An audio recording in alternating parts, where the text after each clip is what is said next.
नाज़रीन इंडिया दे विच जिहड़ी जेनजी दी नुमाइंदा तंजीम है कोकरोच जनता पार्टी उहदी तहरीक जिहड़ी है जोर फड़ गई है और इस वक्त उत्थे एहतजाज जारी है और पुरअमन एहतजाज दे उत्ते जिहड़ी मोदी रजीम है उन्हें बहुत जिहड़े मजालिम ने और ढा रही है और गिरफ्तारियां भी हो गई ने, लोग जख्मी भी ने। हुण उन्होंने जिहड़े सैलेब्रिटीज़ ने उन्होंने तरफों भी सपोर्ट मिल रही है। तो सवाल जो साहब है वे कि जिहड़ा उत्थे एहतजाज चल रहा है एक पुरअमन एहतजाज है, नौजवानों का एहतजाज है और उन्होंने एहतजाज भी किया कि जिहड़े वज़ीर तालीम ने वो इस्तीफा दे दें तालीम की सूरत हाल उत्ते वो नहीं मन्निया। मोमेंटम जिहड़ा वे बन गया, लखां लोग उत्थे इस वक्त एहतजाज कर रहे हैं और उन्होंने दे उत्ते मजालिम ढाए जा रहे हैं। तो ये एहतजाज जिहड़ा वे ये मोदी जिहड़ी हुकूमत उहदे वास्ते एक बड़ा चैलेंज नहीं बन गया और उन्होंने मिस मैनेजमेंट की वजह तो नहीं, ये बड़ा वड्डा चैलेंज बन रहा जी। और मैनू जिहड़े आने वाले दिनों दे विच ते एक मैनू कोई ज़्यादा जनाब नरेंद्र मोदी साहब का कोई मुस्तकबल को मैनू बहुत ज़्यादा अच्छा नहीं नज़र आ रहा। देखो बाज़ चीज़ां होंदियां ने तुसीं उन्हां नूं एक एवें जी समझ के इग्नोर कर सकते। ये तो मोदी साहब भी जिहड़े ने ना ये भी ਜਿਹੜਾ ਨਾ ਮੂਦਾ ਟਾਈਮ ਪਟਾ ਸੀ ਮੈਨੂੰ ਲੱਗਦਾ ਜਿਹੜਾ ਕਰੈਕਟਰ ਹੈ ਨਾ ਸਾਡੇ ਇੱਕ ਮਰੂਫ ਸਾਫੀ ਸਨ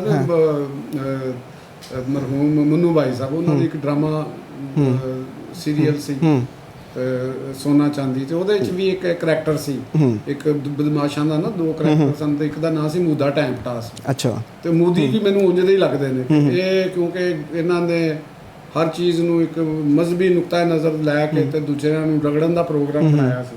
तो उन्होंने सोचा कि भी ये भी इंज ही होणगे उत्तों सुप्रीम कोर्ट के उन्होंने जो जज सन तो उन्होंने भी उन्होंने कह दिता कि ये काकरोच ने काकरोच उन्होंने किचन च वड़ गए ने बल्कि धोतिया च भी वड़न का मेरा ख्याल है पूरा प्रोग्राम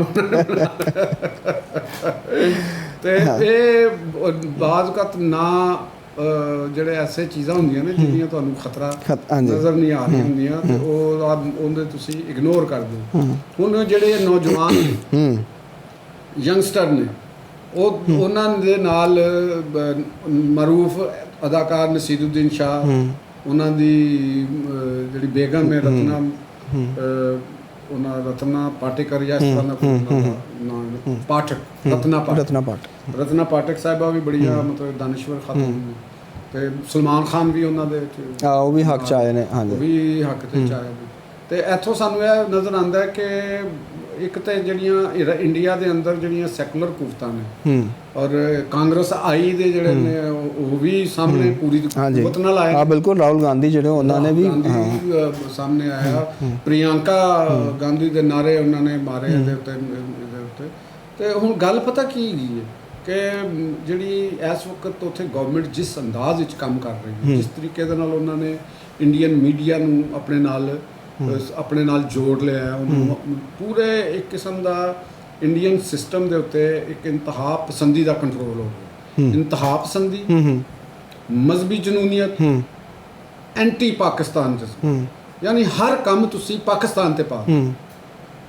ਮੋਦੀ ਗੌਰਮੈਂਟ ਨੇ ਜਿਹੜਾ ਫਲਸਫਾ ਦਿੱਤਾ ਉੱਥੇ ਉਹਨਾਂ ਨੇ ਇੰਡੀਅਨ ਆਵਾਮ ਦੇ ਮਸਾਇਲ ਤੇ ਗੁਫ਼ਤਗੂ ਘੱਟ ਮਜ਼ਹਬੀ ਜਜ਼ਬਾਤ ਨੂੰ ਹਾਈ ਕਰਕੇ ਉਹਨਾਂ ਦੇ ਉੱਤੇ ਚੱਲਣ ਦੀ ਇੱਕ ਪਾਲਿਸੀ ਇਖਤਿਆਰ ਕੀਤੀ ਤੇ ਉਹ ਅੱਜ ਮੇਰਾ ਖਿਆਲ ਹੈ ਕਿ ਆਪਣੀ ਇਸ ਅੱਗ ਦੇ ਵਿੱਚ ਖੁਦ ਜਲਣ। ਦੇਖੋ ਗੱਲ ਹੈਗੀ ਹੈ ਕਿ ਇੰਡੀਅਨ ਮਜ਼ਾਜ ਇੰਜ ਦਾ ਨਹੀਂ ਜਿਸ ਤਰ੍ਹਾਂ ਦਾ ਉਹ ਚਾਹੁੰਦੇ ਨੇ। ਪੂਰਾ ਇੰਡੀਆ ਕੋਈ ਬ੍ਰਹਮਨੀਅਤ ਦੇ ਉੱਤੇ ਨਹੀਂ ਚੱਲ ਸਕਦਾ। ਠੀਕ ਕਦੇ ਵੀ ਨਹੀਂ ਹੋਏ। ਉੱਥੇ ਦੇਖੋ ਨਾ ਕਈ ਰਿਆਸਤਾਂ ਦੇ ਵਿੱਚ ਅਨਰੈਸਟ ਹੈ ਉੱਥੇ ਬਈ ਦੇਖੋ ਤਾਮਿਲਨਾਡੂ ਦੇ ਜਿਹੜੇ ਵਜ਼ੀਰ ਆਲਾ ਬਣੇ ਨੇ ਅਦਾਕਾਰ ਜੀ ਉਹ ਤੇ ਇਸ ਸਿਸਟਮ ਦੇ ਤੁਹਾਡੇ ਨਾ ਹੀ ਇਹਨਾਂ ਦੇ ਹੱਕ 'ਚ ਨਹੀਂ। ਉਹਨਾਂ ਨੇ ਪਿਛਲੇ ਦਿਨੋਂ ਹਿੰਦੀ 'ਚ ਤਕਰੀਰ ਕਰਕੇ ਤੇ ਹੈਰਾਨ ਕਰਤਾ ਸਾਰਿਆਂ ਨੂੰ। ਉਹਨਾਂ ਨੇ ਹਿੰਦੀ 'ਚ ਤਕਰੀਰ ਕਰਕੇ ਬੜਾ ਮੈਸੇਜ ਦੇ ਦਿੱਤਾ ਕਿ ਆਉਣ ਵਾਲਾ ਟਾਈਮ ਦੇ ਵਿੱਚ ਇਹ ਨਾ ਸਮਝੋ ਕਿ ਹਿੰਦੀ ਬੈਲਟ 'ਚ ਮੈਂ ਨਹੀਂ ਆ ਸਕਦਾ, ਮੈਂ ਹਿੰਦੀ ਨਹੀਂ ਬੋਲ ਸਕਦਾ। ਸਹੀ ਹੈ, ਆਪਣੇ ਤਾਂ ਉੱਥੇ ਬਹੁਤ ਪਸੀਰਾਈ ਮਿਲ ਰਹੀ ਉਹਨਾਂ ਨੂੰ। ਤੇ ਇਹ ਤੁਸੀਂ ਆਉਣ ਵਾਲੀਆਂ ਚੀਜ਼ਾਂ ਨੂੰ ਦੇਖੋ, ਇਹ ਜਿਹੜਾ ਤਬਕਾ ਜਿਹੜਾ ਇਸ ਵਕਤ ਇੰਡੀਆ ਨੂੰ ਰੂਲ ਕਰ ਰਿਹਾ ਹੈ ਇਹ ਬੁੱਢੇ ਖੁਸਟ ਉੱਥੋਂ ਦੇ ਲਾਏ ਨੇ ਨਾਰੇ, ਖਵਾਤੀਨ ਨੇ ਵੀ ਨਾਰੇ ਲਾਏ ਨੇ, ਤਲਬਾ ਨੇ ਕਿਹਾ ਵੀ ਇਹ ਜਿਹੜੇ ਬੁੱਢੇ ਖੁਸਟ ਸਾਡੇ ਦੇ ਉੱਤੇ ਕਰ ਦਿੱਤੇ ਨੇ ਤੁਸੀਂ ਇਹ ਲਾਏ ਨੇ ਮੁਸੱਲਤ ਕੀਤੇ ਨੇ। ਹਾਂ ਮਤਲਬ ਕਹਿੰਦੇ ਨੇ ਕਿ ਜਿਹੜੀ ਐਸੀ ਜਨਰੇਸ਼ਨ ਜਿਹੜੀ ਇਸ ਵੇਲੇ ਜਨਤਾ ਪਾਰਟੀ ਭਾਰਤੀ ਜਨਤਾ ਪਾਰਟੀ ਜਿਹੜੀ ਰੂਲ ਕਰ ਰਹੀ ਉਹ ਜਨਰੇਸ਼ਨ ਉਹਨਾਂ ਤੋਂ ਜ਼ਿਆਦਾ ਪੜ੍ਹੀ ਲਿਖੀ ਉਹਨਾਂ ਤੋਂ ਜ਼ਿਆਦਾ ਮਾਡਰਨ ਟ੍ਰੈਂਡਸ ਨੂੰ ਸਮਝਦੇ, ਬਿਲਕੁਲ ਠੀਕ ਹੈ, ਠੀਕ ਹੋ ਗਿਆ ਜੀ। ਟੈਕ ਫ੍ਰੈਂਡਲੀ ਨੇ, ਟੈਕ ਸੇਵੀ ਨੇ, ਸਾਰਾ ਇੰਡੀਅਨ ਹਿਸਟਰੀ ਨੂੰ ਜ਼ਿਆਦਾ ਸਮਝਦੇ ਨੇ, ਇੰਟਰਨੈਸ਼ਨਲ ਰਿਲੇਸ਼ਨਸ ਨੂੰ ਉਹ ਜ਼ਿਆਦਾ ਸਮਝਦੇ ਨੇ, ਔਰ ਉਹ ਨਹੀਂ ਚਾਹੁੰਦੇ ਕਿ ਤੁਸੀਂ ਸਾਨੂੰ ਜ਼ਾਤ, ਬਰਾਦਰੀ, ਤਬਕਾ, ਮਜ਼ਹਬ ਦੀ ਬੁਨਿਆਦ ਉੱਤੇ ਇੱਕ ਦੂਸਰੇ ਨਾਲ ਲੜਾਓ, ਆਪਣੇ ਹਮਸਾਇਆਂ ਨਾਲ ਤੁਸੀਂ ਦੁਸ਼ਮਣੀਆਂ ਪੈਦਾ ਕਰੋ। ਠੀਕ ਹੈ, ਉਹਨਾਂ ਨੇ ਇਸ ਦਾ ਵਾਜ਼ੇ ਐਲਾਨ ਕੀਤਾ ਹੈ ਕਿ ਯਾਰ ਇਹ ਸਾਡੇ ਤੋਂ ਬਿੱਡੇ ਖੁਸੜ ਮਾਰੇ। ਮਗਰ ਤੁਸੀਂ ਦੇਖੋ ਨਾ ਕਿ ਹੁਣ ਮੋਦੀ ਜਿਹਨੇ ਸਾਰੀ ਜ਼ਿੰਦਗੀ ਸਟੂਡੈਂਟ ਹੈ ਸੀ, ਪਤਾ ਨਹੀਂ ਸਨ, ਉਹਨਾਂ ਨੇ ਇੱਕ ਹਿੰਦੂ ਜਨੂਨੀਅਤ ਦੇ ਉੱਤੇ ਇੱਕ ਵਕਤ ਆਰਐਸਐਸ ਦੇ ਫਲਸਫੇ ਚੱਲ ਰਹੇ, ਅਮਿਤ ਸ਼ਾਹ, ਜੋਸ਼ੀ ਔਰ ਉਹ ਜਿਹੜੇ ਉਹਨਾਂ ਦੇ ਵਜ਼ੀਰ ਆਲਾ ਉੱਤਰ ਪ੍ਰਦੇਸ਼ ਦਾ, ਇਹ ਸਾਰੇ ਜਿਹੜੇ ਨੇ ਉਹਨਾਂ ਦਾ ਇਹੀ ਕੰਮ, ਯਾਨੀ ਇੰਨੀ ਕਟਰੀਅਤ ਮਜ਼ਹਬੀ ਤੇ ਉੱਤੇ ਨਹੀਂ ਚੱਲ ਸਕਦੇ। ਤੁਸੀਂ ਅਕਾਇਦ ਦੀ ਬੁਨਿਆਦ ਉੱਤੇ ਸੁਸਾਇਟੀਆਂ ਨੂੰ ਨਹੀਂ ਚਲਾ ਸਕਦੇ। ਠੀਕ ਹੋ ਗਿਆ। ਤੇ ਚੋਰ ਸਾਹਿਬ ਮੈਂ ਫਿਰ ਜਿਹੜੀ ਮੈਨੂੰ ਲੱਗ ਰਿਹਾ ਕਿ ਜਿਹੜੀ ਜੈਨਜ਼ੀਜ਼ ਨੇ ਜਿਸ ਤਰੀਕੇ ਦੇ ਨਾਲ ਉਥੋਂ ਦੀ ਇੰਟੈਲੀਜੈਂਸੀਆ ਨਾਲ ਰਲ ਰਹੀ ਹੈ, ਇਹ ਇਹਨਾਂ ਵਾਸਤੇ ਕੰਟਰੋਲ ਕਰਨਾ ਮੁਸ਼ਕਲ ਹੋ ਜਾਏ। ਇੰਡੀਆ ਦੇ ਇਲੈਕਸ਼ਨਸ ਵੀ ਇਹ ਚੀਜ਼ ਰਿਫਲੈਕਟ ਕਰੇਗੀ। ਅਰੇ ਆਉਣ ਵਾਲੇ ਟਾਈਮ 'ਚ ਤੁਸੀਂ ਦੇਖਣਾ ਕੀ ਕੁਛ ਹੁੰਦਾ। ਠੀਕ ਹੈ, ਮੈਨੂੰ ਤਾਂ ਲੱਗਦਾ ਉੱਡ ਜਾਣੇ ਨੇ ਸਾਰੇ, ਮੋਦੀ ਸ਼ੁੱਦੀ ਸਭ ਤੁਹਾਨੂੰ ਸਾਰੇ ਫਰਕ ਮੈਨੂੰ ਤਾਂ ਨਜ਼ਰ ਆ ਰਹੇ ਜੀ। ਠੀਕ ਹੋ ਗਿਆ ਚੋਰ ਸਾਹਿਬ, ਤੇ ਮੈਨੂੰ ਤਾਂ ਇਹੋ ਹੀ ਲੱਗ ਰਿਹਾ। ਚਲੋ ਅੱਛਾ, ਇਹਨਾਂ ਤੋਂ ਜਾਨ ਵੈਸੇ ਛੁੱਟ ਜਾਏ ਤੇ ਖੁਦ ਇੰਡੀਆ ਦੇ ਵਾਸਤੇ ਵੀ ਬੜਾ ਬਿਹਤਰ ਹੋਏਗਾ। ਮੈਂ ਤਾਂ ਜੀ ਨਾਲ ਹੈਗਾ ਉਹਨਾਂ ਦੇ, ਜਨਤਾ ਪਾਰਟੀ ਦੇ। ਕਿਉਂ ਕਿ ਜਨਤਾ ਪਾਰਟੀ ਨੇ ਸਾਡੇ ਚੜ੍ਹਦੇ ਪੰਜਾਬ ਜਿਹੜਾ ਉੱਥੇ ਜੋ ਕੁਝ ਕੀਤਾ ਹੈ, ਜਿਸ ਤਰੀਕੇ ਦੇ ਨਾਲ ਉੱਥੇ ਸਿੱਖਾਂ ਦਾ ਕਤਲੇਆਮ ਕੀਤਾ ਹੈ, ਇਹ ਹਿੰਦੂ ਜਨੂਨੀਅਤ ਦੀ ਵਜ੍ਹਾ ਨਾਲ ਹੀ ਹੋਇਆ ਨਾ ਯਾਰ। ਗੱਲ ਹੈਗੀ ਹੈ ਕਿ ਅਗਰ ਇੰਦਰਾ ਗਾਂਧੀ ਨੂੰ ਸਿੱਖ ਗਾਰਡਸ ਨੇ ਕਤਲ ਕਰ ਦਿੱਤਾ ਜਾਂ ਕੁਝ ਹੋਰ ਹੋ ਗਿਆ, ਤੇ ਤੁਸੀਂ ਉਹਦੇ ਜਵਾਬ ਦੇ ਵਿੱਚ ਦਿੱਲੀ ਦੇ ਵਿੱਚ ਤੇ ਬੇਗੁਨਾਹ ਸਿੱਖ ਕਮਿਊਨਿਟੀ ਨੂੰ ਕਤਲ ਕਰਨਾ, ਇਹਨੂੰ ਕੌਣ ਕਹਿੰਦਾ ਹੈ? ਇਹਨੂੰ ਕੌਣ ਜਾਇਜ਼ ਕਰਾਰ ਦੇ? ਕੋਈ ਦੇ ਸਕਦਾ ਹੈ ਜਾਇਜ਼? ਕੋਈ ਵੀ ਨਹੀਂ ਜਾਇਜ਼ ਕਰਾਰ ਦੇਦਾ ਸਿਵਾਏ ਮੋਦੀ ਰਜੀਮ, ਜਿਹੜੀ ਉਹਨਾਂ ਦੀ ਆਰਐਸਐਸ ਵਾਲਿਆਂ ਦੇ। ਤੇ ਅਸੀਂ ਤੇ ਇਸ ਵਾਸਤੇ ਹੈਗਾ ਕਿ ਇਹਨਾਂ ਨੇ ਪੰਜਾਬ ਨੂੰ ਵੈਸੇ ਹੀ ਬੜਾ ਦੁੱਖ ਦਿੱਤਾ। ਹਾਂ ਬਿਲਕੁਲ ਠੀਕ ਹੈ ਚੋਰ ਸਾਹਿਬ, ਉਹਨਾਂ ਨੇ ਵੈਸੇ ਸਾਰਿਆਂ ਨੂੰ ਦੁੱਖ ਦਿੱਤਾ। ਹਾਂ, ਹਿਮਾਚਲ ਪ੍ਰਦੇਸ਼ ਬਣਾ ਦਿੱਤਾ, ਹਰਿਆਣਾ ਬਣਾ ਦਿੱਤਾ, ਅੱਜ ਤੱਕ ਉਹਦਾ ਦਾਰੁਲ ਹਕੂਮਤ ਨਹੀਂ ਪੰਜਾਬ ਦਾ ਦਿੱਤਾ ਇਹਨਾਂ। ਚੰਡੀਗੜ੍ਹ 2 ਸੂਬਿਆਂ ਦਾ ਦਾਰੁਲ ਹਕੂਮਤ। ਤੇ ਲੱਗਦਾ ਮੈਨੂੰ ਤੇ ਮੋਦੀ ਔਰ ਬੀਜੇਪੀ ਜ਼ਹਿਰ ਲੱਗਦੀ। ਮੈਨੂੰ ਵੀ ਵੈਸੇ ਜ਼ਹਿਰ ਹੀ ਲੱਗਦੀ ਚੋਰ ਸਾਹਿਬ। ਕਸਮ ਖੁਦਾ ਦੀ, ਮੈਂ ਇਸ ਵਾਸਤੇ ਤਾਂ ਤੇ ਮੈਨੂੰ ਪੀਣਾ ਪਏ ਤੇ ਮੈਂ ਜ਼ਹਿਰ ਪੀ ਜਾਵਾਂਗਾ। ਠੀਕ ਹੋ ਗਿਆ ਚੋਰ ਸਾਹਿਬ। ਤੇ ਅੱਜ ਸਾਡੇ ਕੀ ਮੈਸੇਜ ਹੈ ਅੱਜ ਨਾਜ਼ਰੀਨ ਵਾਸਤੇ? ਅੱਛਾ ਜੀ, ਅੱਜ ਦਾ ਮੈਸੇਜ ਹੈਗਾ ਕਿ ਮੌਨਸੂਨ ਆਪਣੀ ਪੂਰੀ ਆਬੋਤਾਬ ਨਾਲ ਸ਼ੁਰੂ ਹੈ, ਔਰ ਤੁਸੀਂ ਦੇਖਦੇ ਹੋਵੋਗੇ ਕਿ ਗਿਲਗਤ ਦੇ ਵਿੱਚ, ਆਜ਼ਾਦ ਕਸ਼ਮੀਰ ਦੇ ਵਿੱਚ, ਖੈਬਰ ਪਖਤੂਨਖਵਾ ਦੇ ਵਿੱਚ ਕਿਸ ਤਰ੍ਹਾਂ ਬਾਰਿਸ਼ਾਂ ਨੇ ਤਬਾਹੀ ਫੈਲਾਈ। ਉੱਥੇ ਆਊਟ ਆਫ ਕੰਟਰੋਲ ਹੋਏ ਨੇ ਨਾਲੇ, ਸੜਕਾਂ ਬਹਿ ਗਈਆਂ ਨੇ। ਤੇ ਇੰਝ ਫਿਰ ਪੰਜਾਬ ਦੇ ਵਿੱਚ ਵੀ ਮੁਸਲਸਲ ਬਾਰਿਸ਼ਾਂ ਹੋ ਰਹੀਆਂ ਨੇ। ਬਿਲਕੁਲ, ਲਾਹੌਰ ਦੇ ਵੀ ਕਿ ਪੋਸ਼ ਇਲਾਕਿਆਂ 'ਚ ਪਾਣੀ ਆਇਆ ਜੀ। ਵਾਲੇ ਦੇ ਵਿੱਚ ਬੜੀ ਸ਼ਦੀਦ ਬਾਰਿਸ਼ ਹੋਈ ਤੇ ਉੱਥੋਂ ਦੇ ਘਰਾਂ ਦੇ ਵਿੱਚ ਉਹਨਾਂ 'ਚ ਪਾਣੀ ਖੜਾ ਹੋ ਗਿਆ। ਤੇ ਲਾਹੌਰ ਦੇ ਵਿੱਚ ਵੀ ਕਈ ਜਗ੍ਹਾ ਦੇ ਉੱਤੇ ਪਾਣੀ, ਵੈਸੇ ਲਾਹੌਰ 'ਚ ਅਮੂਮੀ ਤੌਰ ਦੇ ਉੱਤੇ ਮੇਰਾ ਨਹੀਂ ਘੱਟ ਹੁੰਦਾ ਰਿਹਾ, ਇੱਥੇ ਬਿਹਤਰ ਨਿਜ਼ਾਮ ਹੈਗਾ। ਜਿਹੜੀ ਚੀਜ਼ ਸਹੀ ਹੈ ਉਹਨੂੰ ਸਹੀ ਵੀ ਕਹਿਣਾ ਚਾਹੀਦਾ।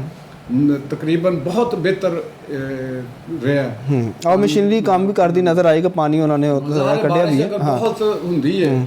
ਤੇ ਬਕੌਲ ਬਲਾਵਲ भुट्टो ज़रदारी साहब की अगर ज़्यादा बारिश होती तो ज़्यादा पानी आता। गल तो बिल्कुल ठीक है यार, लोगों ने उन्होंने और मजाक की शक्ल दे ली, लेकिन यह हकीकत है ना कि पानी तो जिसले आंदा है तो उसले तो उन्हें रोकना बड़ा मुश्किल होंदा है। बिल्कुल, और ज़्यादा पानी की बात हुन अर्बन फ्लडिंग जिहड़ी है वो भी हो रही है। ਇਹਦੀ ਇੱਕ ਤੇ ਮੈਂ ਦੋ ਮੈਸੇਜ ਹੈ, ਇੱਕ ਆਪਣੇ ਆਵਾਮ ਕਿ ਆਵਾਮ ਨੂੰ ਅਬ ਜਿਸੋ ਬਾਰਿਸ਼ਾਂ ਹੋ ਰਹੀਆਂ ਹੋਣ, ਖਾਸ ਤੌਰ ਤੇ ਦੌਰਾਨੇ ਬਾਰਿਸ਼, ਉਹ ਘਰਾਂ ਦੇ ਵਿੱਚੋਂ ਇਹ ਕੋਈ ਤਫਰੀਹ ਨਹੀਂ।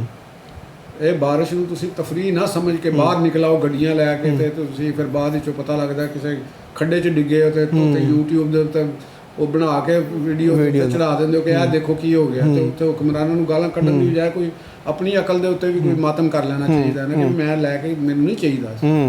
ਸਵਾਏ ਜ਼ਰੂਰੀ ਕੰਮਾਂ ਤੋਂ ਤੁਸੀਂ ਬਾਰਿਸ਼ ਦੇ ਦੌਰਾਨ ਨਾ ਨਿਕਲੋ। ਇੱਕ ਬੰਦੇ ਦਾ ਮੁਲਾਜ਼ਮਤ ਤੇ ਜਾਣਾ ਉਹਦੀ ਸਮਝ ਆਉਂਦੀ ਹੈ, ਕਿਸੇ ਨੇ ਕੰਮ ਤੇ ਜਾਣਾ ਉਹਦੀ ਸਮਝ ਆਉਂਦੀ। ਤੇ ਐਵੇਂ ਹੀ ਸੈਰੋ ਤਫਰੀਹ ਵਾਸਤੇ ਹੋਟਲਾਂ ਦੇ ਵਿੱਚ, ਕੈਫੇਜ਼ ਦੇ ਵਿੱਚ ਤੁਸੀਂ ਦੇਖੋ ਤੁਹਾਨੂੰ ਜਗ੍ਹਾ ਨਹੀਂ ਮਿਲੇਗੀ ਬਾਰਿਸ਼ ਦੇ। ਤੇ ਉਹ ਇਹ ਵੀ ਦੇਖੋ ਕਿ ਵੀ ਕਿਸੇ ਕਰੰਟ ਆ ਸਕਦਾ ਹੈ, ਕਿਸੇ ਖੰਭੇ ਦੇ ਵਿੱਚ ਕਰੰਟ ਆ ਸਕਦਾ ਹੈ। ਅਫਸੋਸਨਾਕ ਹੋਏ ਨੇ ਹਾਦਸਾਤ, ਨਹੀਂ ਹੈ ਕਿਸੇ ਜਗ੍ਹਾ ਦੇ ਉੱਤੇ ਟੱਕਣ ਨਹੀਂ ਹੈਗਾ ਤੇ ਉਹਦੇ 'ਚ ਡਿੱਗਦੇ ਨੇ, ਹਾਦਸਾਤ ਹੁੰਦੇ ਨੇ। ਤੇ ਆਵਾਮ ਨੂੰ ਵੀ ਇਸ ਦੇ ਵਿੱਚ ਇhtiyat ਕਰਨੀ ਚਾਹੀਦੀ ਹੈ ਔਰ ਬਿਲਾ ਜ਼ਰੂਰਤ ਘਰ ਤੋਂ ਨਹੀਂ ਨਿਕਲ ਚਾਹੀਦਾ। ਦੂਸਰੀ ਤਰ੍ਹਾਂ ਗੌਰਮੈਂਟ ਨੂੰ ਇਹ ਚਾਹੀਦਾ ਕਿ ਉਹ ਮੁਤਲਕਾ ਮਹਿਕਮਿਆਂ ਨੂੰ, ਉਹਨਾਂ ਦੇ ਸੈਕਟਰੀਜ਼ ਨੂੰ, ਉਹਨਾਂ ਦੇ ਅਫਸਰਾਂ ਦੀ ਗੋਸ਼ਮਾਲੀ ਜਾਰੀ ਰੱਖਣ ਔਰ ਜਿਹੜੇ ਡਿਸਪੋਜ਼ਲ ਪੰਪ ਨੇ ਉਹਨਾਂ ਨੂੰ ਹਰ ਵਕਤ ਚਾਲੂ ਰੱਖਣ ਤਾਂ ਕਿ ਸੜਕਾਂ ਦੇ ਉੱਤੇ ਅਗਰ ਪਾਣੀ ਖੜਾ ਵੀ ਹੁੰਦਾ ਹੈ ਤਾਂ ਵਿਦਿਨ ਆਵਰਸ ਉਹ ਪਾਣੀ ਨਿਕਲ ਜਾ ਤੇ ਜੀ ਇਹੋ ਹੀ